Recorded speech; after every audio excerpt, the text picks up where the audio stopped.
Good afternoon, everyone. We're going to call a meeting of the Board of Supervisors back to order. I've been asked to have some public comment at the beginning of the afternoon session as well, so we'll now entertain public comment for the afternoon session here. And we do have public comment generally as we go through and at the end. Public. I got mine already. Yes. I have one.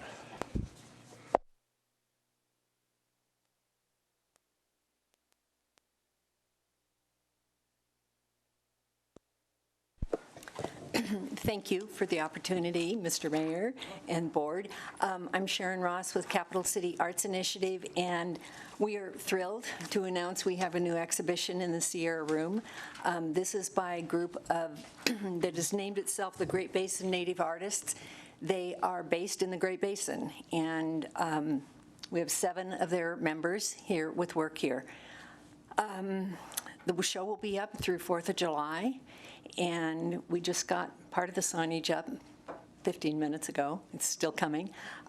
So we're thrilled. I hope you enjoy it while you're sitting up there looking. The essays we just passed out are for our courthouse exhibition, and we're equally proud of that exhibition and the essays, so thank you very much. Do you have any questions? No, it looks good. It's very pleasing, not just to look out at the public citizens we have here, but the public art that's behind us. That's great, man. So thank you. Thank you. It shows what a community is all about, right there. That's good. Thank you very, very much. Anybody else on public comment? Anybody? Mr. Rotter? Oh, this is always funny. Sorry. Just wanted to let you guys know there's been numerous requests for what we're doing with the shrubs in the medians down on Carson Street. And I haven't worked out every single detail. We're working on a press release and all that, but I just found out that rather than saying, sure, everybody bring down your shovel and your wheelbarrow, that Q&D is going to salvage all those shrubs and take them to the west end of 3rd Street by Curry Street. So by Monday at 5 p.m., there will be some shrubs there for pickup. They're going to keep them there till about Wednesday morning. So come get some shrubs, and details will be forthcoming on social media, website, all that sort of stuff. Very good. Good idea.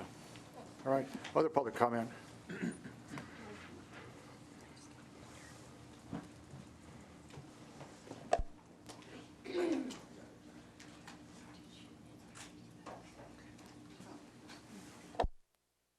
Hello, Cindy.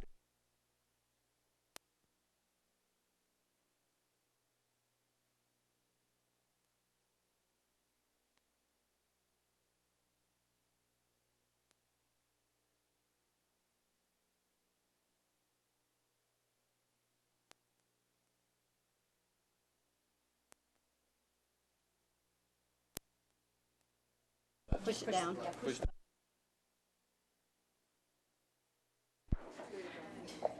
Got it.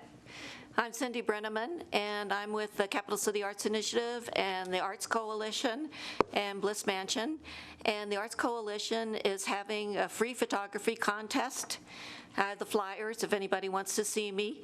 And what will happen is the winning photographs will be on a banner at the construction site of the Hop and May Adams Foundation non-building at the moment.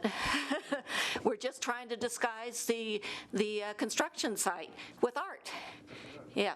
And so it's open to all Carson City residents, and the information is on the Arts Coalition's brand new website, and the information on the website is right down here at the bottom.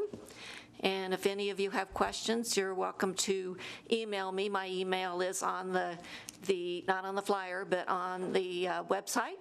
And I hope everybody lets see their friends who are photographers or think they're photographers.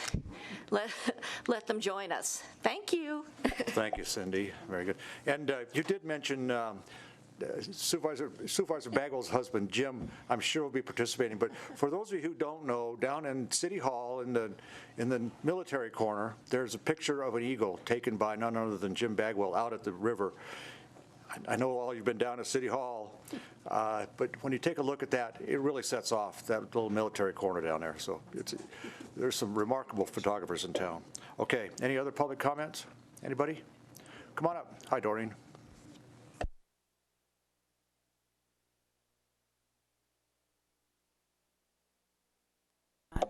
Good afternoon. Doreen Mack with the president of the Downtown 2020 Group and business owner of Lofty Expressions. First, I just want to say that we're here to support the Arts Council. I think this is absolutely a wonderful group, and after reading all the information that I've gotten on this, it certainly fits in what we want to do in the Downtown 2020 Group, especially with downtown sculptures. So I'm excited about this whole notion and working with them as our group with theirs. I also want to say that we are in the process, we have made some banners for the works going on downtown that we support them for the businesses, and they will be posted to our website at Facebook, on our Facebook website. So I just want you to know that that's there, and we're all looking forward to this whole event, so thank you. Thanks, Doreen. Okay.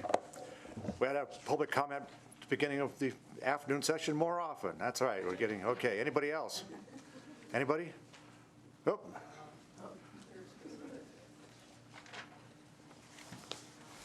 Hello, John. John Barrett, JB Webwords. I'm just here to support the cultural master plan. Thank you for your time. Short and sweet. All right. All right, we'll be taking more testimony on that one when we get there. That's good. All right, anybody else? All right, I don't see any, so we're ready to move on. Let's take up the next item on the agenda, and that is the appointment of a person to the Carson City Audit Committee for a 2-year term that expires 2017. We have a position for citizen at large, and we have one application from Catherine Byrne and no other applications as I understand it. Is that correct, Nick? That's correct, Mr. Mayor, and she's here. Catherine, come on up. Why don't you come on up? And how are you doing this afternoon? I'm doing good, thank you. Thank you for What? having me. My name's Catherine Byrne. No, go ahead, I'm sorry. There you go. Don't bleed over. Catherine, why don't you just tell us a little bit about yourself so everybody gets to know who you are and why you want to serve, and then we'll see what other questions the board got, and then we'll go from there. Okay. Good. Again, my name's Catherine Byrne. I'm a certified public accountant. I'm currently licensed out of California, and I am currently employed at the Nevada State Controller's Office as a CAFR accountant. I moved to Nevada in CAFR is Consolidated. Annual Financial Report. Right, okay, all right. Comprehensive annual financial report for the state of Nevada. I moved to Nevada in 2011, and I'm currently a resident in Carson City as I became a homeowner in 2014. So I'm proud to do that. Let's see, I've been licensed since 2000. And I'm interested in this position because I like to volunteer in my community. I like to be part of the solution, and I think that I have a skill set that the city could use. So I'm here for that. Good employee, okay. All right, any questions of Catherine? Anybody? One comment.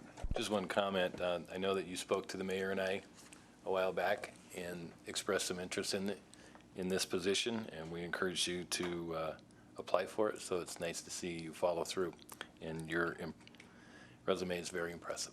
Thank you. Okay, anybody, board members?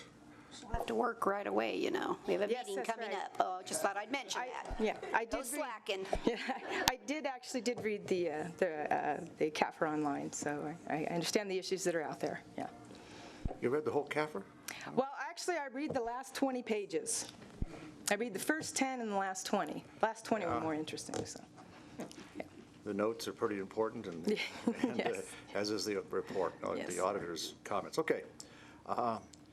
Everybody, anybody in the public want to weigh in? We'll take a motion then if everybody's okay here. Go ahead. I move to appoint Catherine Byrne to serve on the Carson City Audit Committee for a 2-year term that will expire in December 2017. There's a motion and a couple seconds on the motion. Discussion, hearing none. All in favor signify by saying aye. Aye. Opposed, nay. Carried unanimous. Thanks, Catherine. Go do good work. You got another audit committee member back. I think I see one. I know one you. for sure. Says he's German or he's English, one of the two, man. He's not Irish, is what he's telling me. Irish always pick on the British, by the way. All right, all right, I'm half German also, by the way. all right. Good enough. Now she's really in there. Now you're Ellie in trouble. All right, go do good work. Thanks, Catherine. Thanks for donating your time. All right, we'll now take up item 31 Bravo B, possible action, approval of the bills and other requests for payments by the city manager for the period February 6th through March 4th. Are there questions? You have the document in front of you. Any questions of the city manager? Public comment? Motion's in order. Anybody want to make a motion? You make it. Go ahead, Lori. I move to ratify the approval of bills and other requests for payment by the city manager for the period of February 6, 2016 through March 4, 2016. There's a motion and a second on the motion. Discussion? Hearing and seeing none. All in favor signify by saying aye. Aye. Opposed, nay. Carried unanimous. Okay. Let's take up the master plan amendment, item 32 alpha from Carson City Parks and Recreation Department to create the Carson City Arts and Culture Master Plan as an element of the city's master plan. Who's doing this? I will. Yeah, I'll start with a little bit of background and framework for the Lee Plemmel Community Development Director. Susan prepared the packet. This item is under planning because it's a master plan amendment, and in order for things to officially be recognized as an element of the city's master plan, it has to go through the Planning Commission and Board of Supervisors for approval. So this is a request to adopt the Arts and Culture Master Plan as an element of the master plan. And this item went to the Planning Commission in January, and they recommend approval of the master plan by a vote of 6-0 with one absent at that meeting. As you can see, I am going to turn this over very shortly here to Ellie and Vern to give a little bit more on the master plan itself. And I will just note that Susan prepared the packet here and is out sick today, so I'm filling in for her. So you might have to bear with me a little bit if you have questions for me this afternoon and digging for the information a little bit longer. But at this, I'll turn it over to Ellie. Thanks, Ellie. Okay, at the December meeting of the Board of Supervisors, we presented the master plan for your comments, and you accepted it for the comment review.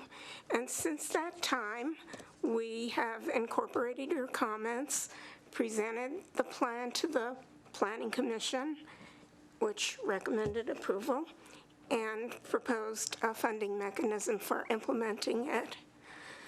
The plan was developed from previous documents with the help of Kendall Harden from the Idea Factory and the Nevada Arts Council, which awarded us a grant, a circuit rider grant, to hire her, and with really wonderful help from staff from Parks and Recreation.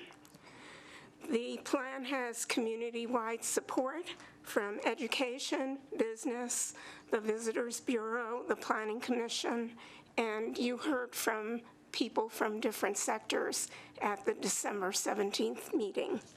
So we feel this is important. All of the people who testified believe that arts and culture enriches lives, and we need it for developing a creative, innovative workforce, for attracting businesses and visitors to our community, and for the residents, and for the wonderful economic benefits that arts and culture bring to communities. So we're here today to request that you adopt the Carson City Arts and Culture Master Plan as an element of the city's master plan. Roger always says less is more, so if you have any questions, we'd be glad to answer those. Okay. We have questions? We've seen it. We've seen it quite a bit. Public want to weigh in on this issue? Anybody? I know we got, not yet. We've kind of looked at this pretty carefully, so. And let me tell you, Ellie, while you're there, I mentioned to you before that we had a little debate about A and before the word historic. I'm getting conflicting views as to whether that's right or wrong, so tell Iris, the deputy DA, is that her name, Iris? Yes. Tell her that, we're getting conflicting views, so don't. And I apologize for getting too far in the weeds on that one. Okay. All right. Anything else before the board? Are we ready for a motion, board? Karen's making it. Okay. Supervisor Happy to make this motion. I move to approve a master plan amendment request from the Carson City Parks and Recreation Department to adopt the Carson City Arts and Culture Master Plan as an element of the city's master plan based on the findings contained in the staff report. Second. There's a motion and 2 seconds. On the motion, discussion. Hearing and seeing none, all in favor signify by saying aye. Aye. Opposed, nay. Carried unanimously. All right. All right, you can clap at that one. Okay, you can clap at that. All right. Now we'll take up another one here. Let's see, moving right along, as Judge Russell would say. Okay, we'll take up item 33. This is discussion and proposed action on a motion of proposed increase of 1% to the Carson City transient occupancy tax. That issue. Okay. Joel, how are you this afternoon? I'm good, thank you. Good to see you, and good to see your vest, too. That's all right, man. Thanks. For the record, Joel Dunn, Executive Director of the Carson City Visitors Bureau. A little under the weather today, so although I'm not like Vernon Roger, I had a tendency to kind of get up here and talk quite a bit. It'll be less is more today for myself, but I wanted to give a little bit of a background on the business impact statement that you have before you. Needed to go into the detail behind the extent that the Visitors Bureau reached out to the properties to assess if there would be any impact in the implementation of an increase in 1% in room tax for the allocation and implementation of the master plan. As you know, in your packet, a part of that would be hiring the arts and culture coordinator that will work out of the Visitors Bureau board. We actually started in the process back also in December of 2015. At that time, I reached out for the first lodging meeting to all of the properties, of which we had 6 attend, and that was just a discussion only to kind of present them with the idea that the city might be looking at a 1% room tax increase to implement the master plan and also hire a coordinator. Having an opportunity then to have another 2 or 3 meetings scheduled that were attended about the same. Some different properties came in each time, but really what took a turn of events was on the meeting scheduled for January 11th. At that meeting, the 6 properties that were present, I think it was 6 or 7, 6 properties present, actually voiced some concern as to the fiscal management of that increase of 1% room tax, and that did take a turn then of the direction that we were going to recommend as a visitors board and supported by the Visitors Bureau, that as the fiscal managers of room tax, we wanted to also partner with everything we've seen throughout this entire community behind the master plan, but we felt that we would be the ones that would need to be the fiscal manager of this position. Now that certainly doesn't change the collaborative effort that we see, and we will continue to work with the Cultural Commission and the rest of the community, but simply will take on the fiscal management of the position. So, but before you today is just the assessment of any risk in that 1% room tax increase to the properties. Having gone all the way through to the approval of the Visitors Bureau board that happened on January 19th, we did receive full support from the Visitors Bureau board to move forward with a recommendation to the board to increase the 1% room tax for the implementation of the master plan and the hiring of the position. Although there was some concern that was brought up during public comment, and that led us to reach out to all of the properties. Although the properties that were throughout this process vocal, both for and against and redirecting us in another manner and then for again, they represented, anywhere at one time 60% up to 70% of all lodging transient occupancy tax collected, but it didn't represent the majority of the properties. In that meeting, there was question as to the support of some of the additional properties not attending the meeting. Per the suggestion of my board, I did reach out to all of those properties. Tried one more time just to have a meeting where everybody came together at the Visitors Bureau. Once again, although we had a couple of new properties in attendance, it was still the same properties that they're always part of the process. I've always felt that things are going great. We've had 32 continued months of increased room tax revenues and occupancy, and things are going great, and they don't tend to attend. But we needed to reach out to them. So I went to each one of the properties, the 24 properties that contribute to transient occupancy tax. Anything more than 1/10% of the transient occupancy tax, I reached out to all of those properties. Sat down with the property owners, sometimes general managers, never staff, always general manager above, and talked about what the 1% increase would mean to them. Kind of took that SWOT analysis, talked about the strengths, the weakness, opportunities that we would see as a Visitors Bureau, knowing that within those 5 years, as approved by the Visitors Bureau Board, recommended to the board, we would sunset the tax after 5 years. There would be calculated risk in seeing any return on that investment within the first couple of years. But knowing that we needed to get into what was a very quickly growing trend in cultural tourism, that we have some assets in our community, but we certainly needed to expand that. The master plan gives us that opportunity. After sitting down and having a great discussion with all these properties, 23 of the 24 properties that contribute to transient occupancy tax said they would support this effort. They trust the Visitors Bureau Board. They trust the Visitors Bureau in making sure that although we talked about the quality of life and the master plan and what it meant to the community, that it would also have an opportunity to increase and diversify what we currently offer for tourism in Carson City. One property did elect to take a no stance, just the fact that they were in escrow at the time, and that property has since been sold. I do plan on meeting with the new owners and making sure they also understand. So I know in your packet you have in detail the entire process. I'm happy to be part of what I've seen as a very supported and collective group within Carson City, and the Visitors Bureau is looking forward to be a part of that.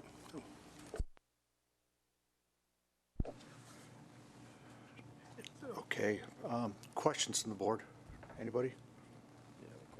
Questions in order. Joel, can you walk us through, some of this revenue would be used to pay for a cultural coordinator, and I assume then that part of that cultural coordinator's job is going to be to go out and try to find revenue sources so that the program is self-sustaining. So can you walk us through that? Because I think that part of the reason that this gets broad support, number one, it's an important cause. It's kind of the missing link in our master plan, but it's got the sunset in it. So I want some assurance that 5 years from now, we're not talking about continuing this.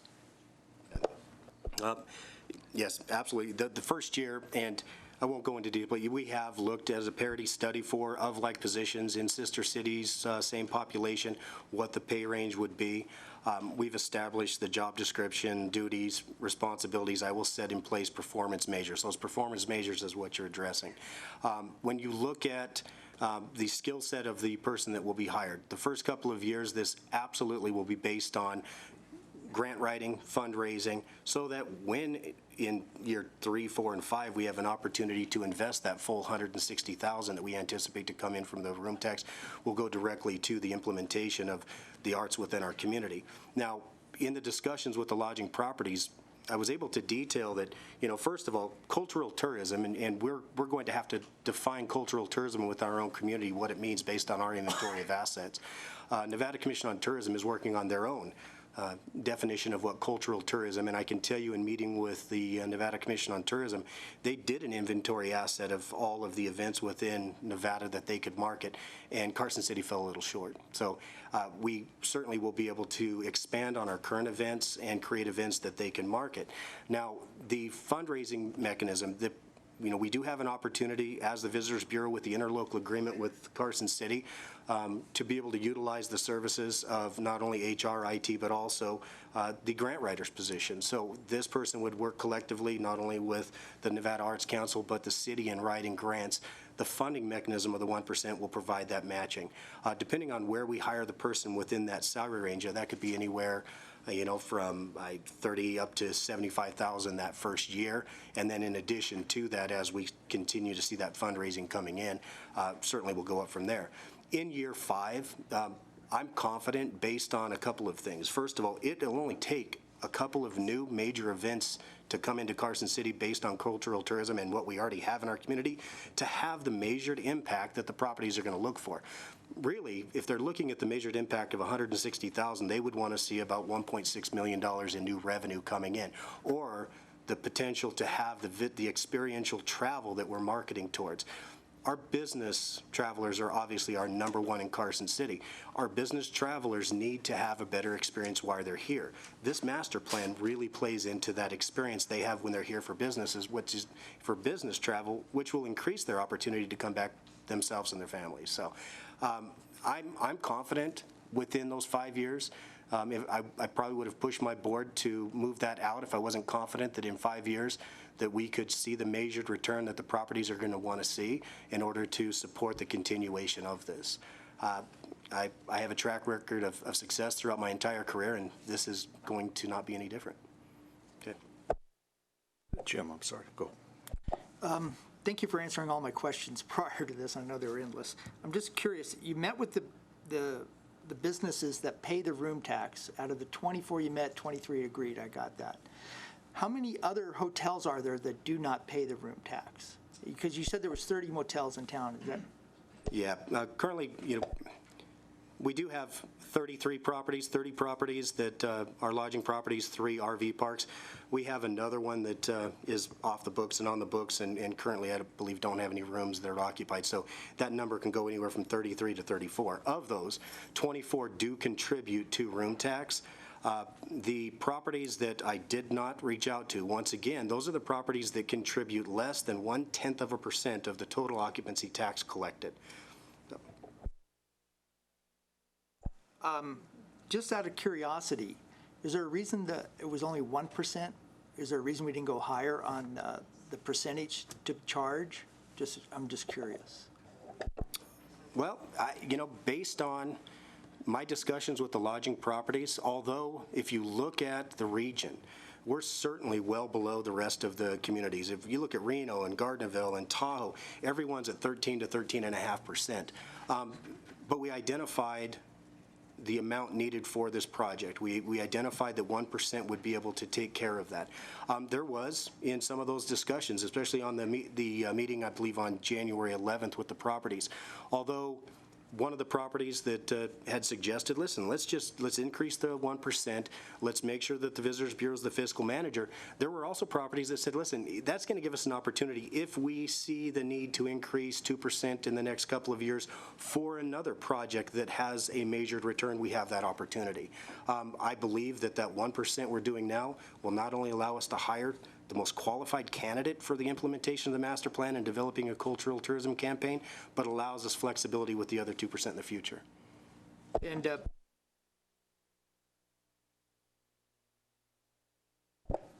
thank you. Very beneficial to all parties. I think it'll be very beneficial to the Visitors Bureau to go through them to solicit for that. Thank you.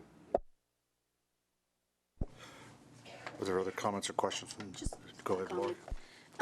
I just really want to thank everyone for going through the extra steps that I requested for you to get permission from the hotels. But, often the public accuses us of not listening. And so I'm just extremely thankful that the hotels want to participate in this and that they're a part of our community and they recognize that. And so I want to thank them for all signing to agree to the tax and that it was a community that did this project. So thank you. And I'd just like to thank Joel and thank Vern for all their efforts in all of this, because this was a collective effort and definitely a working committee, both from the CVB standpoint and from the Arts and Culture Committee standpoint. So thank you all. Public comment? Anybody from the public want to weigh in on this issue? I don't see any. Nope. There is. Okay. Mr. Barrett.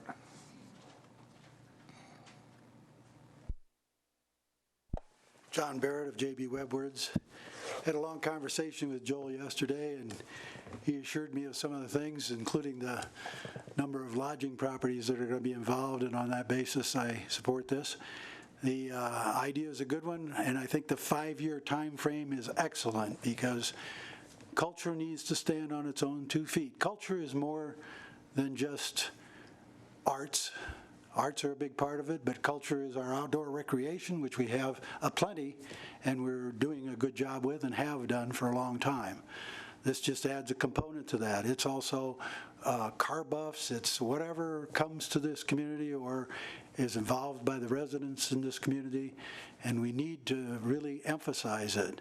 But it needs to pay its own way. There's no doubt about that.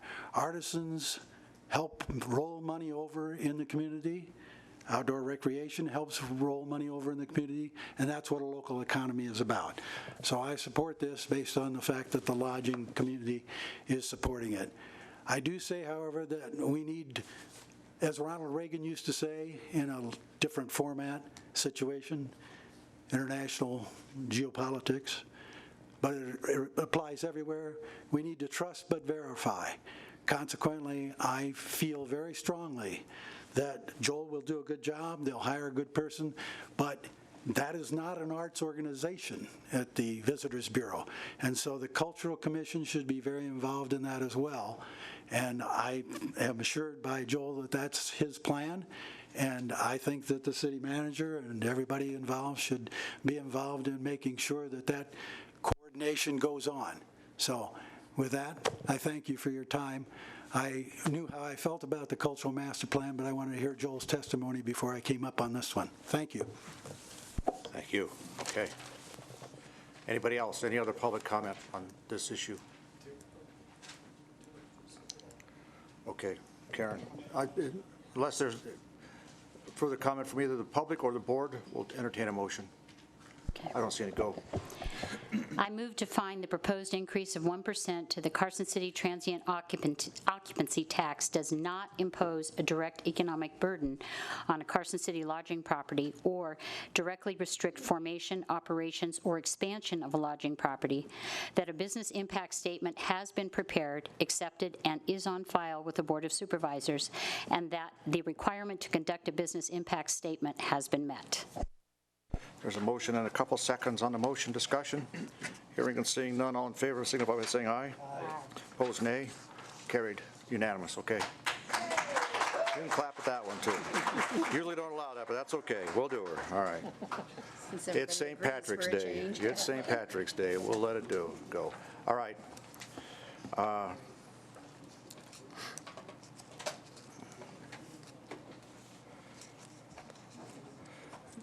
Adriana, are there additional steps that need to be taken to implement this? Yes. Yes. They'll have to come back to you with an amendment to the code. All right, very good. Okay. All right. Okay, let's take up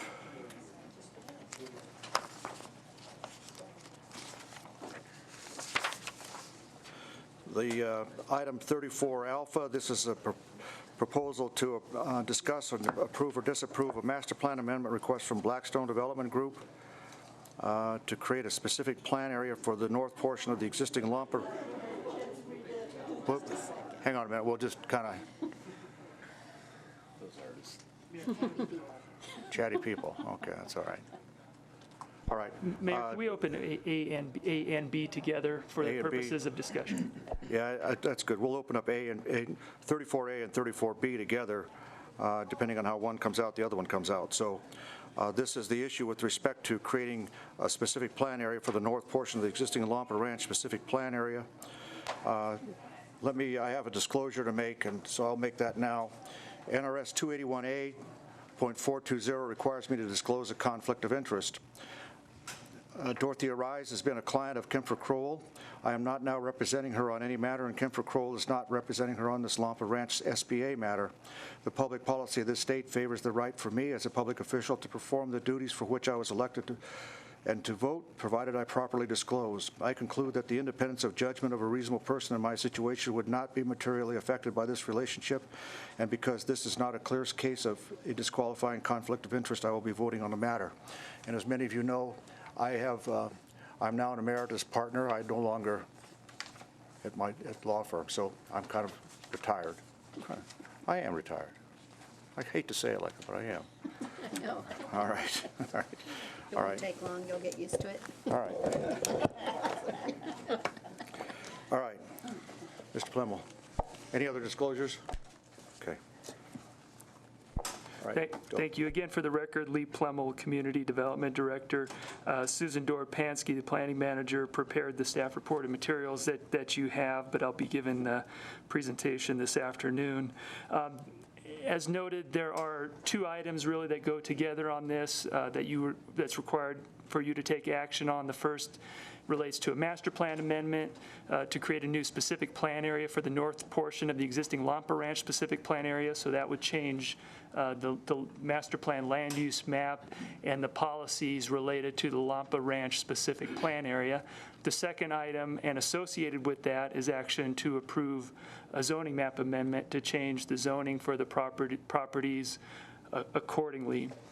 The properties we're talking about, I think everybody generally knows the vacant ranch land that's right by the freeway and in the middle of the city. But for the purposes of this, it's actually just the portion of the Lampa Ranch at this time that's north of 5th Street, which is outlined in the blue outline there. So it's those properties that are east of Solomon Road and north of 5th Street, but includes properties on both sides of the freeway. So those are the properties that are under discussion. So the item before you today, as noted, is master plan amendment and zone change. Today is not the approval of any specific development. It's not approval of any development plan, but it's approval of the policies and the zoning that create the framework for future development. So for example, when a proposed subdivision is going to go into any specific portion of this, they're going to come to the city and they're going to have to show how they're complying with the policies that would be adopted today under this specific plan area. Up on the screen there is shows the current land use, master plan land use plan for the area with the Lampa Ranch specific plan area outlined in the dark blue outline there. As you can see, that's particularly through across the property, it's fairly broad stroke generic land use of this mixed use. And having been here and gone through the process when this master plan was adopted in 2006, we reached out to the property owner at the time to see if they had any specific development plans, and they didn't. So consistent with the 1996 master plan that accounted for saying that there would be approximately 1,800 to 2,400 residential units developed on this property.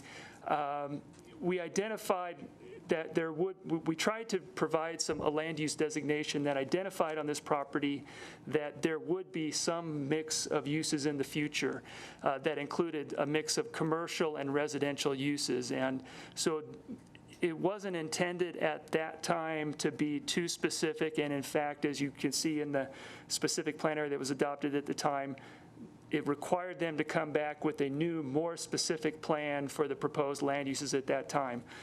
Some of the things that led to those uses in that area, the freeway wasn't built when we were reviewing that. The freeway wasn't built south of William Street at that time. So there was still some discussion about access, and potentially, I think even the auto mall was considering this property at the time. So we were kind of reserving an area for a higher intensity commercial use than would probably be developed under the current conditions and at a more higher intense commercial use than is being proposed. But it was recognized even then that there would be a mix of residential and commercial uses and a mix of residential densities. And for the purposes of this item, again, that box just shows the area that we're modifying with this. There's still a portion of the Lampa Ranch south of 5th Street that would have to come back and do a similar plan as this before any development occurred. I'm going to conclude my presentation pretty shortly here and would like to turn it over to the applicant, because I think the specific plan area has a lot of policies in it. It's a pretty long document. It provides the framework for future development. It's really the important part of this discussion, I believe. And I think as he goes through that, he'll answer a lot of questions that you might have and answer a lot of questions that the public might have about what is in there, what's to come with the future development of the property. So I'll just conclude with noting that this went to the Planning Commission in February as required. And the Planning Commission recommended approval of both the master plan amendment, specific plan area, and the zoning map amendment by a vote of 6-0 with 1 absent. So at this time, I'd like to call up Mike Raley, the applicant, and we have a separate presentation that goes through a little bit more detail on the specific plan. Good afternoon. My name is Mike Raley with Rubicon Design Group. I'm here representing Blackstone Development Group. Josh Myers with Blackstone is also with me here today. I think Lee did a great job of kind of giving an overview of the project, but clearly this is just the north side of the Lampa Ranch. So everything north of 5th Street, south of William Street, both sides of the freeway, extending east to Airport Road. I think you're probably all familiar with the history of Lampa Ranch. It's about 251 acres. Our portion of it obviously was a cattle and sheep ranch that dated back to the 1930s. However, as Lee kind of touched on, the freeway extension fundamentally changed the character of the area. Right now, we have the Carson City has reviewed and agreed to a LOMAR, which has been submitted to FEMA, which would essentially remove the floodway designation across the property, and then that would be followed by CLOMARs for individual projects to pull those properties out of the floodplain. And that's really a regional benefit too. I know it specifically benefits the backside of the high school, for example, by pulling a lot of that area that's currently subject to flooding, and that would be alleviated with this LOMAR process. And that's something that needs to occur before we begin development of the site. Can we ask questions as we go? Let's go. I think that's okay. If it's okay with you guys, we'll let questions come. Sure, whatever. Go ahead, Jim, go. Regarding the flood area, does that have to go through our city planning as well? Yes. It does? Yes. So that Yes, so Carson City has reviewed, and Danny, if I speak out of turn here, feel free to jump in, but Carson City has reviewed the existing LOMAR application and agreed with our analysis, and then it gets submitted to FEMA for final review. As Lee mentioned, the master plan itself establishes the process that we're in here, and this is the policy from the master plan that essentially sets the groundwork for what we're here doing today with the development of the specific plan. This has not been a short process by any means. This has been a several-month process. We've had meetings with all the departments, including planning staff, Parks and Open Space, School District, Engineering, Public Works, the Fire Department, and also we did go to the Parks and Recreation Commission and receive their unanimous support, as well as unanimous support from the Planning Commission. I would like to thank all the staff. Your staff has absolutely been phenomenal to work with, especially Susan and Lee, Vern from Parks, Mark from the school district. It's been really a great process. This is our proposed master plan land use, and if you look in terms of the intensity of what we're proposing to what was adopted in this 2006, it's really comparable in terms of the maximum unit yields and that sort of thing. This just kind of fine tunes in, kind of gives a narrower scope of what can be built rather than the broad brush that Lee described. And the zoning, right now, the entire site is zoned agriculture, so the zoning just ties in with those proposed master plan designations. So there'll actually be some designations on the map rather than just an agricultural designation. As Lee mentioned, this is just the first step in the overall process. This is the master plan amendment and zone change, which will essentially establish the underlying land use. Any future projects will have to come back for subsequent entitlements, whether it be special use permits, entitlements, that sort of thing. Impact analysis is there's a lot of impact analysis done with the specific plans you see in the appendix. And what that does is it establishes the triggers for the improvements that will have to occur. Roadway improvements, upgrades to infrastructure, that sort of thing. The specific plan establishes those triggers and milestones that will have to be met as development occurs. Just some highlights. Obviously, with the different zones, we'll have a diverse offering of residential uses, everything from apartments to single-family homes, condominiums, townhouses. All those would be a potential part of the mix. One key component is that this serves to complete the gaps in the trails and open space plan. If you kind of look at the master plan now, the Lampa Ranch is essentially the hole in the donut, especially when you consider connectivity between the east and west sides of the freeway. So we think that's a huge benefit. Also, the plan does call for 2 new park facilities, a 10-acre community park on the west side and a 3-acre neighborhood park on the east side, which serves to fulfill the parks master plan requirements.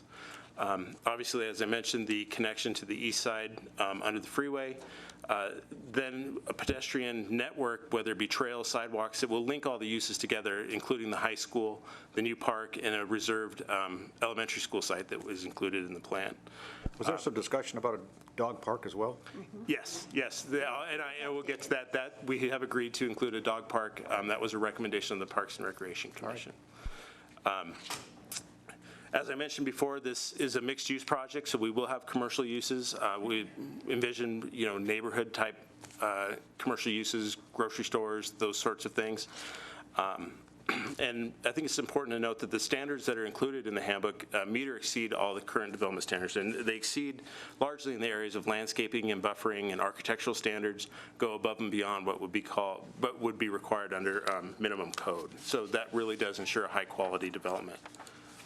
And this just kind of gives you an idea of kind of the diversity and residential types that we'll have. Like I say, everything from single family on larger lots to all the way down to apartments. So really will appeal to a wide demographic. A comprehensive trail and open space network. We really want to promote a walkable community within Lampa Ranch. It really does tie the community together and creates a sense of place and a sense of community. And it breaks up development and allows students, for example, now with the development of Lampa Ranch, living over on Airport Road, could ride their bicycles all the way to the high school without ever having to get onto a major thoroughfare, which I think is a huge community benefit. Parks and Recreation, as I mentioned, the 2 parks, the Bark Park, as we call it, which would be included as a dog park where dogs can run off leash. We've also agreed to include a splash pad within the community park, which will be a first for Carson City. And we've worked very closely with Vern and Roger at the Parks Department to develop those standards for the parks. And the park will be universally accessible? Yes. Okay. Once again, commercial and mixed-use standards. We have architectural standards, landscape and buffering. On the north side, as you get up towards Highway 50, we have the potential for some more increased mixed-use type development where you might have some live-work units or even some office mixed in. So it really does provide a wide range of uses within the plan. Just some highlights. Obviously, this is the last large infill site in Carson City, so it really does promote infill development, reduces sprawl, provides for more efficient use of the existing infrastructure and services that are in place. The handbook, along with those triggers that I mentioned earlier on infrastructure and traffic and that sort of thing, really does ensure that all impacts are addressed with the phasing as the projects come forward. Obviously, promotes and protects wetland areas. We are promoting or preserving a significant amount of open space in the plan. Wetlands areas will be the wetlands study is obviously seasonally dependent. We're concluding that now, but wetlands areas will be preserved. And it does also serve to the existing drainage and flood issues that are occurring on the property now, which provides kind of some spillover benefits to the surrounding area. Just a quick summary. Like I said, it incorporates the standards, uses, and designs envisioned and implements adopted city plans, including the open space plan, the Parks and Recreation Master Plan, as well as the master plan itself. The standards proposed meet and, for the most part, typically exceed minimum code requirements, especially in terms of architecture and landscaping and buffering. And once again, there's no development proposed at this time. We'll come back, hopefully in the near future, with the first kind of phase of projects for review by the Plan Commission and the board. So I'm here to answer any questions you might have, and we'll leave it at that. We have some up here. Lori, then Brad. So just in general, if we do this amendment, does that change the tax situation for the property because it won't be agricultural anymore? That just So one thing I was going to note before the No end change? of this, is part of the ordinance that changes the zoning, one of the, I think it's the last paragraph in that, states that the zoning does not become effective until the property transfers. So we've, in working with the family and the applicant on this, they specifically don't want the zoning to change until there's an actual transfer to the developer. So the ordinance is written to accommodate that. So then there will be a tax change, but not till the property closes. That's right. So then ye- the city so will yes, there will be- immediately receive a tax gain the moment that the property closes escrow. And instead of normally, we would do it when the Right. I was kind of looking out there to see if the Assessor Dave Dolly was in there to speak more detail to that. But yes, there's going to be deferred taxes that come due when the zoning changes. Okay. And do we have an estimated time when we're expecting to close on the property? Oh, so pretty soon. Yeah, sooner than later. The answer was March of 2017. Yeah. I just have another general question. If we could look on page 457 of the specific plan, I wanted to discuss the impact fee. And again, thank you as the developer for agreeing to help mitigate some of the impacts that occur from a development. But my concern is this could be a long-term project, 5 years, 10 years, we don't know how long. So I'd really like to propose that we think about as a board not restricting this to something that we may or may not ever be able to build. I just don't want to get in another max situation. And so I'm kind of proposing that potentially we say, or add discussion, the Board of Supervisors reserves the right to use this impact fee to offset the cost to the city of other facilities that are required as a result of the impacts of the proposed development. I think we need to not bind a future board since this is a long-term project and something else may come up that we really need to mitigate. So I'd like to loosen the language slightly so that it's not just a fire department.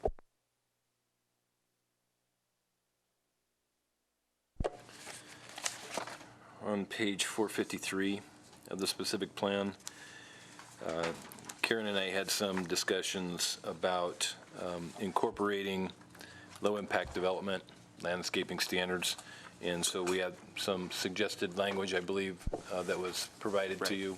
Yeah, we've reviewed that, and that was something we had probably, to be honest with you, would have incorporated anyway, so we have no objection to that additional language. So I'll read it into the record, so it is part of the record. It would be 3.4G, a new letter G, that would read, "The development shall implement low-impact development, LID, standards to include the Truckee Meadows Low-Impact Development Standards Handbook, current edition, or current LID standards as adopted by Carson City." So that language is agreeable? Yes. Great, thank you. Do you want to agree to mine too? Yeah, we have no objection to that. No We had objection. worked, spoke with the fire department regarding that impact fee, but clearly that is a board, that's at the board's discretion of how those are, but we are agreeable to the impact fee, and I think it's probably in your purview of how that is spent, so. What's he want him to agree to? How many acres are there? 251. And how many residential homes will there be? If you, I did a quick calculation, if you were to max out every single possible zoning category to its highest possible density, the total unit yield would be right around 2,500. Now realistically, whether you could make that happen is debatable, but that would be the absolute worst case kind of maximum yield. Okay, going back to a little bit what Lori brought up, the $1,000 per dwelling unit in a single-family or multifamily residential development. So if you have a condo and it has 10 units, It's how much? $10,000. 10,000. Per unit, so 250 unit apartment complex would be 250,000. Okay, and going back again to what Lori brought up, if I'm understanding what you're discussing or bringing up, is that you want to have this money put into an account separate from the general fund or anything else. It'll have its own account number. The funding that is in that account would then be only be available with the majority or supermajority vote of the board. Which way would that go?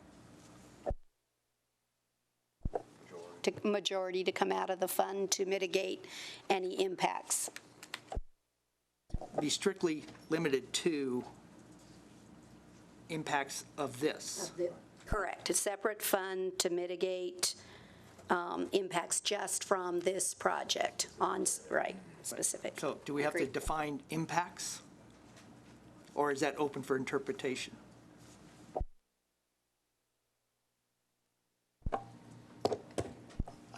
You want to weigh in, Adriana? Sure, and I just want, maybe this might help, is that in order to impose a fee for capital improvements, there's a definition of capital improvements, and there's certain things that fall under that.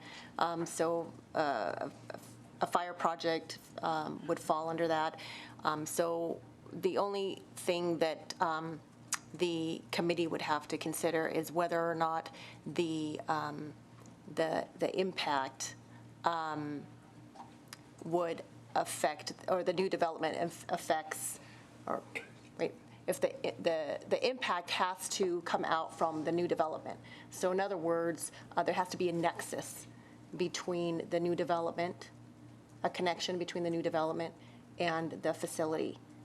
So it can't just be, you can't just pick a facility that you're going to work on anywhere in the city. There has to be a nexus between the new development and whatever capital improvement is decided upon. So you can't just use that money for any improvement, any capital improvement. Okay, but could these funds be used just hypothetically for a fire station in that area, or how would that be used? It has to be tied to that specific acreage in some fashion, is that correct? Correct. But wouldn't a new fire station then service the whole community, and it's not really tied to that particular acreage? And I'm not sure how that would work. Sorry, Dave. Chief Streethands, you want How you guys doing today? fire stations? Yeah, I'd like to thank these guys because, obviously, the Carson City is in need of, some fire stations. You guys, previous boards have known that for a long time. So finally, we have an avenue here to go ahead and get those built, which is great. To one of your questions, so Laura, I would say as the fire chief, I would be against your motion, because obviously if we have an agreement with these guys to build fire stations, that's probably what we ought to do, because we took the amount of units that they're going to use and then also figured out what the cost would be of a fire station. That's how we came up with those numbers. So to your question, Mr. Shirk, is that the fire stations, if under NRS, it gives us the ability to set impact fees. Then what has to happen, that the ability is in your SPA that you're changing now, then we have to come back to the board and say we're going to create another committee, an oversight committee, which normally would be the planning commission. And then from there, then we come back and then we have an ordinance that says those impact fees will be instituted, and they have to be specifically spelled out. It has to be schools, it's got to be, or it has to be a fire station, or it has to be, whatever we have. Or streets, it can be streets. However, we met with these folks and they agreed that that particular price and those particular reasons was for a fire station, and that's how we came up with those numbers. So. But eventually, what they agreed to, does that hold us binding to what they agreed to spend the money on? Well, as it goes through the process, that would be yes, because if we put the impact fees in and they're designated under NRS and through the DA's office as they designate through, and we put those impact fees in, it would go into a trust account until we either have enough money to build that fire station, or you use some type of combination of bonding and building and revenues to make that happen at trigger points within that. You have to specify exactly what the money is for. You can't just go, we're going to collect the impact fee and I'll decide later. You can't do that under NRS. So then going back to Lori's, putting it in a separate account, can we do that? You can do that, but you would have to have the committee designate where that money was going to go to, but there has to be a nexus between the development and the facility that you decide to work on.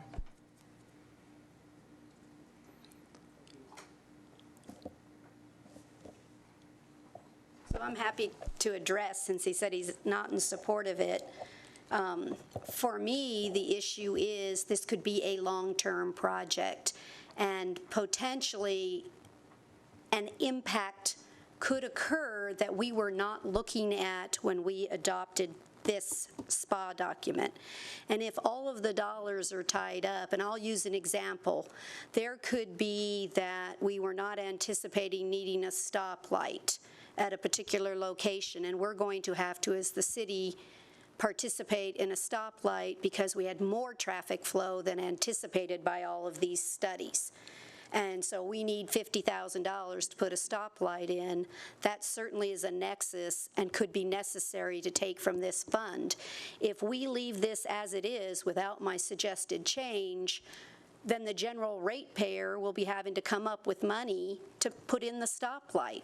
And so while I recognize we need potential of a fire department, I don't want to lock this up, these dollars in which we can't actually mitigate an impact.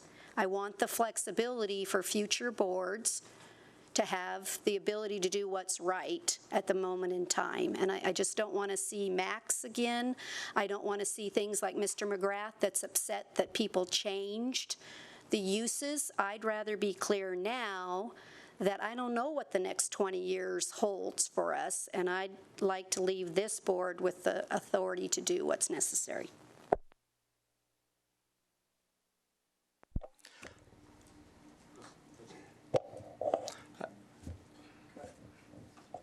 The way I read, just for discussion purposes, the way I read what Supervisor Bagwell is saying is that, you leave the paragraph in as is. It says you're going to work to have these funds as a fire department. I mean, that's clearly the primary goal of what we're trying to do here. What she's saying, I think, is, don't let me put words in your mouth, is that there may be something, if in the long term, that there may be something that changes that, or changes a portion of the use of those funds or potential use of those funds with an accurate nexus. I'm not certain that couldn't be done anyway, but I think, what she says is makes some sense, so. Okay. Aaron, you want to weigh in?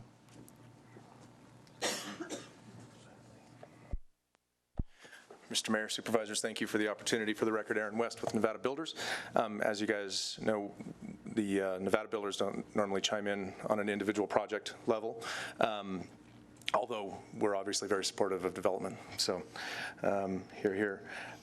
We did want to weigh in on this particular issue because the language, and I think this is where it kind of gets down to the semantics, the idea of the language indicates that that the developer will work with the Carson City Fire Department to participate in an impact fee program implemented in Carson City, which implies that this is not.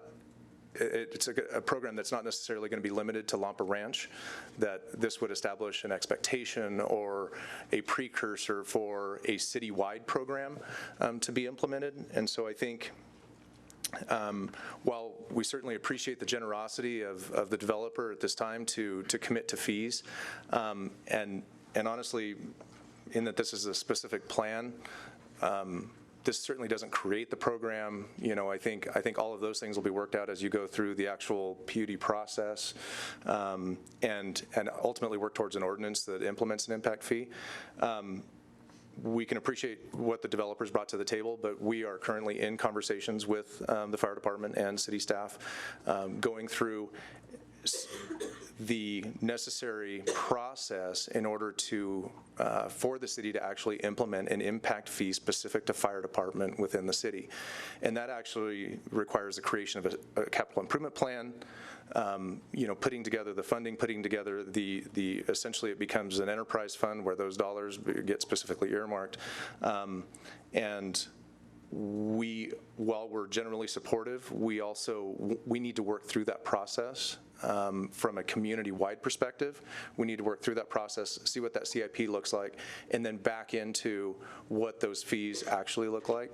So I think we could be talking about two different things. By the time the project gets going, we could have a citywide, impact fee program that gets implemented, and the developer could still, commit to $1,000 per residential unit and the commercial average, with the idea that either some or all of that goes to the fire department. I think there's still some flexibility in there, but we just wanted to kind of get on the record. We are working with staff. We understand the need. We're looking forward to working through that process and coming up with what that actual number might look like, and just wanted to make sure that this wasn't establishing necessarily an expectation going forward. So I've got a couple questions up here. I think I've got two lights on Brad and Jim, but let me just ask, if you limited the impact fee to the SPA, would that satisfy you? Well, in talking with the chief, I think just having a fire impact fee within this development isn't going to meet the needs of the community as a whole, and we recognize that. So we're willing to work with them towards a much broader picture of what that looks like and how we fund it. Okay, we've got an interesting issue here. All right, Supervisor Bunkowski, then Supervisor Shirk. Right, and the way I see this is that there's two issues here, and there's maybe a blending of what, Aaron, you just said, and Lori, what you said. I think what has been agreed to here between the developer and the city is SPA specific and would be handled under a development agreement. I have no issues with that. That's between them.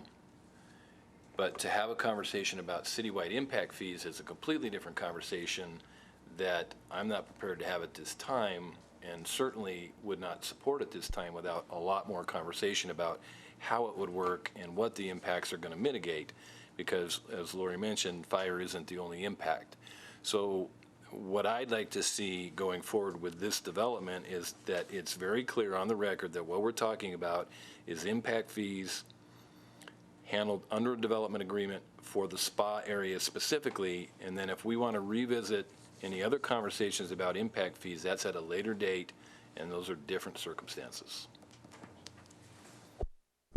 Aaron West, for the record, we completely support that. Just out of curiosity, is there any other in progress, or has there been any other development that has such a fee as this, Lee? And if so, what? Which one? What did it go for? To my knowledge, I don't think we're taking in building permits for any other development that has an impact fee other than the already adopted park the residential construction tax. So there is nothing similar to this. Now, going back to what Brad mentioned, also, this is an agreement between individual builders within the Lampa Ranch shall work with the Carson City Fire Department. So it's kind of an agreement that you guys have. Am I understanding this correctly if I'm reading this? So how do we step in and say, well, we want that money to go over here? I'm a little... What I added. I know. But this is an agreement you guys worked out. Is that correct? Correct. Okay, so now we're going to jump in and say, hey, you know what, great agreement, but we want the money? Right. No, can I jump in real quickly? Can I jump in real quickly? Supervisor Shirk, the fire chief and I did the initial contact and negotiation with the developer for this particular project. We recognize this is a policy level decision, and this is your authority and your right to determine when and where and for what purpose an impact fee will be imposed. Now, it is our recommendation, the fire chief and mine, that this be used for the construction of a new fire station. But I recognize, as does the fire chief, this is your decision. This is a policy level decision. We are not trying to infringe on your authority to make that decision. We have also worked with the builders, and they have expressed a desire that if we do expand this citywide, that this be broad-based, that everyone, so to speak, has skin in the game. So, but again, there's a lot of work between the actual imposition of an impact fee and this language, which is intended to be enabling type language, that when the city then does all the additional work to get to that point, as Supervisor Bunkowski has talked about, then we will be in a position for the board to make that decision. I hope that clears some of it up. It does, but I'm just reading this. It says, they're working together, program implemented by the Carson City, which provides funds that are dedicated to fire improvements. That's what's here in this language.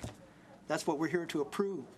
Now, if we're going to say dedicated to fire improvements, and then we're going to make verbiage into there that we're going to take that money and put it into a fund that we as a board can then utilize in any fashion, a street light, which should come out of RTC funding. But this is an agreement that the fire department worked out with the developer. I give them hands applause for that. Now we're going to step in and say, hey, that's great, but we're going to take the money and we're going to decide what to do with it. That's just my opinion. You know, I'm not here to argue, but I'm here to, this is what I'm reading, and this is what's before us today. If we want to change the verbiage, okay, I get that, but I'm just wondering if we want to do that, I'm not sure. Thank you. Let me follow. Let me just see if I can clarify in my own mind here. Aaron, did you hear the language that Supervisor Bagwell said? I did. What's your position on that? You know, it's interesting because the structure doesn't exist yet for the impact fee. I think we're almost talking about two different things. I think you're talking about a fund to be established specific to this, you know, this development that has that dollar amount attached to it, and then as we work through the process with the fire guys and come to a number that works, then it's at some point it becomes some sort of a balancing act between. So suppose you added to this, I mean, just for discussion purposes, suppose you added to this, just in lieu of maybe, and in lieu of Supervisor Bagwell's language, it said that nothing in this paragraph binds a city with particular to any impact fee program. The other thing that I would be, I mean, does that work or does it not work? You know, from our standpoint, we certainly don't want to interfere with, you know, any negotiations the city has with a specific developer. Okay. All we're asking for is further consideration as, and I would be a little cautious about using the term impact fee because the city hasn't yet gone through the process, per NRS 278B, in order to establish that impact fee and put the mechanisms in place. So I think, in my mind, this is just an agreement between the developer and the city for a $1,000 per unit, you know, fee to be collected and used and sorted out at a later date. But obviously, the emphasis being on fire. We're here to support fire. So you're here to support. And I did want to put on the record that this wasn't a surprise to us. I've had conversations with Nick and Chief now for going back a couple months. So we knew that the need was there. We knew that we were working towards a process. But you know, the city would be remiss to not take advantage of the generosity of the developer at the table. So. Mayor, can I add on? To your question, on page 457 under the same section with the fire feed verbiage, actually the last paragraph that they've added in working with the fire department is E, and it says new development within Lampa Ranch North shall participate in any applicable impact fee program that is enacted by Carson City. This SPA shall not exempt development from any impact fee program adopted post-approval of this specific plan area. So I think, oh, yes, I see post.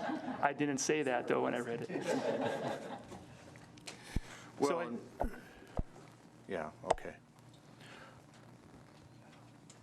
So I guess I now have I thought I had a pretty good handle on some wordsmithing of this. I'm not certain I do now. With respect to the word impact fee, I think that, isn't there a statute that could be referenced in that? That's correct. That's the whole definition as to what Okay, so that instead means. of using the word impact fee, maybe you use a statutory fee or statute. As opposed to impact fee, put the statute in there. With respect to, and Lori, read that language again that you had at the end. The Board of Supervisors reserves the right to use this impact fee to offset the cost to the city of other facilities that are required as a result of the impacts of the proposed development. And I don't have a problem adding the statutory reference so that everyone's clear that it's not general money, that we get to go spend. It has to be an impact. And then we just use the statute and then refer to a fee, not an impact fee. Right. Okay. Board, you got to help me out here, but I'm not certain that that language, the way that's drafted, if you did that, doesn't work. I mean, it kind of does both. It kind of says, you know, we want aspirationally, one, we like, you know, the fact that you work with a developer to do this. Two, we think it's, you know, fire stations are probably the #1 on the list to get funding. And three, we understand that, you know, there's been no citywide program yet, but we want to somehow say, you know, there may be one, and we want to prepare for that because it's a large event. I mean, it seems to me it does that. Now, maybe I'm wrong, but Aaron, we'll take some time to think about it all, too. You know, a possible suggestion, if we just deleted the word impact so that it reads, in order to assist in funding new fire facilities within the area, individual builders within Lampa Ranch North shall work with the Carson City Fire Department to participate in a fee program implemented by Carson City, which provides funds to be paid at the time of building permit that are dedicated to fire improvements. In absence of a current citywide impact fee program, fees shall be as follows for Lampa Ranch North, and so on. So if we just put impact, took the word impact out, I think that, and then if you go down to E as Lee read, then that provides for, if we do implement impact fees at a future date, they're applicable. And then in D, same thing, remove impact, or just remove impact and just leave it as a fee. Then it seems more applicable to a development agreement anyway. For the record, Aaron West, and I would agree, and actually, it would be more beneficial to you from the standpoint that, to Lori's point, depending on how long this project drags out, impact fees have very specific timelines. You know, if you actually do not exercise on the CIP within 10 years, those dollars have to go back. So by taking the impact out, this development would still be on the hook for the $1,000, even if it took 20 years to build. So I think it's. And my question, and I understand, and I think that's a pretty good suggestion. My question, I guess, then is, you know, legally, can you put a fee like that in without having a statutory basis? I think then it becomes more of a contractual agreement between the developer and the city, rather than having it say it's an impact fee, then you've got all of these requirements that you need to follow. Okay, well, I think we've just answered the question then. All right. So, you know, we use the words. We'll get there. The reason why we put impact fees in there is because under NRS 278, it specifically spells it out what we have to do to be able to implement those. And we just wanted to make sure that all these guys know coming in that, you know, we're working on all this additional funding sources coming in to help support our infrastructure. So, go ahead. And I'll just add, I like the language that you proposed, because I think, you know, if you read this as in the absence of the city adopted fee. So the intent is, you know, especially with item E in there, is that we're not trying to get out of a future impact fee program that's adopted. So I think your language works fine and kind of satisfies all the concerns. That's what we're here to do. That's policy. That's democracy. Solomon, we got 5 Solomons up here. Okay, all right. I think we have an answer to that one, so we'll kind of think about that a little bit here as we go forward. Okay, any other questions of the board? Let's take some public comment. Dwight, come on up. Mr. Millard.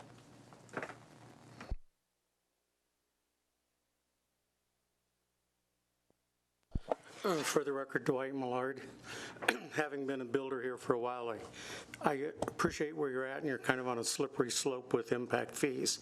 Well, the 2 things I would caution you about is be kind of careful that this isn't a negotiations, as Donald Trump would say, that the best man gets the best deal. And I'm concerned about other projects that come forward that we set a precedent for. So just be careful of that. And the second thing I have is, in the discussion, I didn't hear anything what would happen to these fees if a post fee was initiated.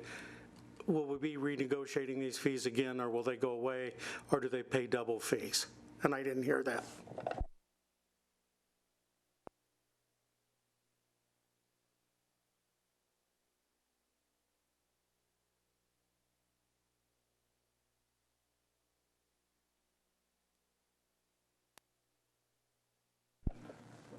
We're not going to ask you to pay double, but I think if you read that, it says, chief in the will, but you absence won't, of an but that's adopted okay. fee program, so the idea is that once a fee program is officially adopted, that would supersede. Correct. Okay, pending or the, let me just take, any other public comment on this? Because what I'd like to do is like to take a recess, you know, because it's a, I agree with what Mr. Millard said, you know, we got to kind of be careful how we do these things. You don't have to kind of, you got to be careful.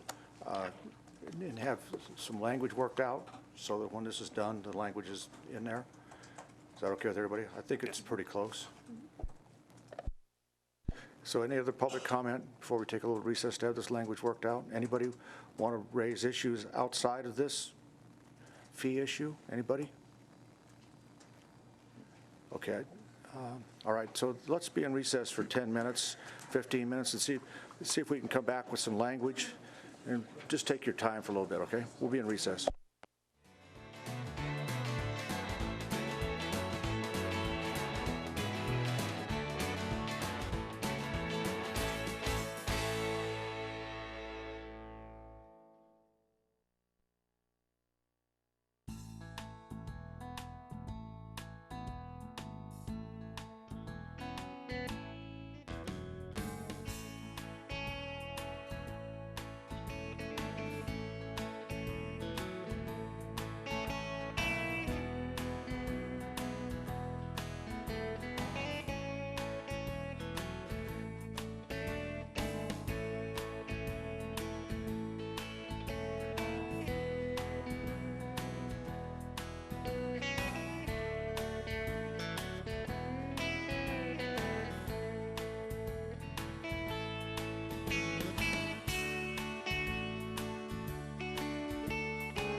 Okay, we're going to bring the meeting of the Board of Supervisors back to order. In the interim here, there's been some language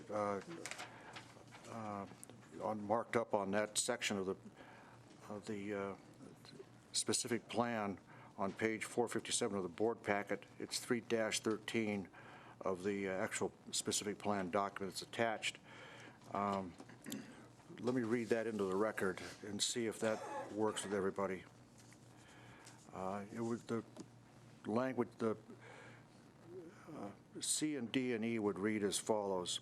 In order to assist in funding new fire facilities within the area, i.e. fire station, individual builders within Lompa Ranch North shall work with the Carson City Fire Department to participate in a fee, deleting the words "and impact," a fee program implemented by Carson City which provides funds, parentheses, to be paid at the time of building permit, close parentheses, that are dedicated to fire improvements. In the absence of a current citywide impact fee program, comma, and strike the word impact, fees shall be as follows for Lompa Ranch North: a minimum of $1,000 per dwelling unit in a single-family or multifamily residential development. Also, a minimum, strike the word impact, a minimum fee of $1,000 per 1,000 square feet of business, industrial, commercial, or other lodging facilities. Then language will be added. The Board of Supervisors reserves the right to use this fee, strike the word impact, to offset the cost to the city of other facilities that are incurred, as opposed to the word required, as a result of the impacts of the proposed development. In paragraph D, the word impact would be removed throughout, so it would just reference a fee. And in the last paragraph E, the doubling up of post, one post would be stricken. Everybody understand what we've got? All right. There other public comment on this issue then? Yeah, why don't you read that change in? So there's an additional change to 3.4G, which is page 3.9 of the specific plan, page 453 of our package. So the new item G would read, the development shall implement low-impact development, parentheses, LID, close parentheses, standards to include the Truckee Meadows Low-Impact Development Standards Handbook, current edition, or current LID standards adopted by Carson City. Okay. Those are the suggestions, and I should note that the Assistant Adriana, our district attorney, or deputy district attorney here, provided this to me and to all of us, and I think all of you have a copy. I can't take all the credit because Lee also did that. Oh, okay. Share the credit. All right, sharing the credit, right, all right. All right, any other public comment? Danny? Before we have public comment, can I ask a question about what was just read? Yeah, go. Okay. On the paragraph C, second to last sentence, when it says, right, the Board of Supervisors reserves the right to use the fee to offset the cost to the city of other facilities that are incurred as a result of the impacts of the proposed development. So the development, the impacts of the development could be the streets, or a light, or it could be more sheriffs coming there? Or what does it specifically offset? Or what does it specifically not offset? Do you want to read what the statute says, just for grins? So capital improvements is defined as drainage project, fire station, a park project, a police station project, a sanitary sewer project, a storm sewer project, a street project, or a water project, and that's a closed list.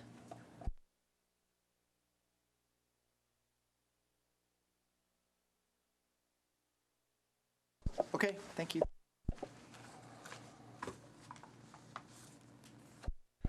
Okay. Has the applicant had a chance to look at this language? Danny, I'll get to you in a minute. I mean, you got changes too, huh? I thought you were going to ask for more money. Yeah, raise that fee. We're agreeable to the changes as proposed. Thank you. Danny? I just wanted to put it on the record, I want it to be just clear, a separate thing, that water and sewer connection fees are their own individual thing, and that while we're talking about $1,000 to kind of be determined then related to a development agreement. We're also going to maybe think about citywide impact fees. Because there's water and sewer in that list, I just wanted to be clear that it's not $1,000 or impact fees, that water and sewer are on their own. And I think everybody's clear on that. I just wanted to make sure we're all clear on it.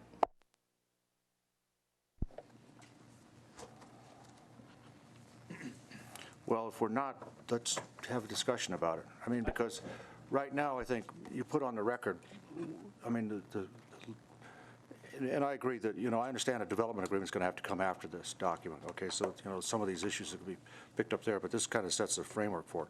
And we're not mentioning a statute. I mean, we're talking about a fee. So, I mean, but I had asked Adriana to read what that statute says, because that's kind of what a fee would be used for. Okay? All right, but the language here doesn't reference that statute. Okay. Other public comment? Do we need to address, discuss? Anybody? Sure? Brad's ready. All right. Are we ready for a motion, board? Yep. All right, motion's in order. I move to approve a master plan amendment request from Blackstone Development Group, property owners MTK Properties, LLC, Aries Family Trust, and Tom and Martha Keating Family Trust to create a new specific plan area for the north portion of the existing Lampa Ranch specific plan area on property located at the north side of East 5th Street between Solomon Road and Airport Road, assessor parcel number 010-041-16-38-52-70-71 and -73, with the document revisions proposed by staff and as discussed here today and based on the findings contained in the staff report. Second. There's a motion and a second. Now we have discussion on this motion. Anybody? Anybody want to say anything? Okay, on the motion, all in favor, signify by saying aye. Aye. Opposed, nay. Carried. Okay. Don't take a year, 6 months. Item B now, okay. So we're now up on the issue of the actual ordinance. Anybody want to speak to the ordinance? Just brings us into play. Anybody? Board? Motion okay with everybody? Motion's in order. Bill number? Bill number 105.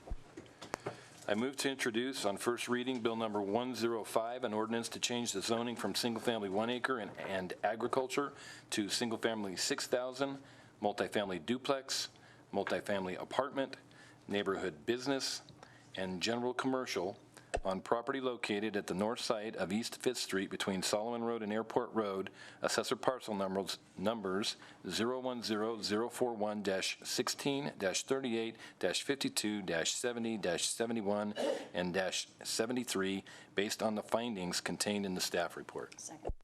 There's a motion and a second. On the motion, discussion. Public comment?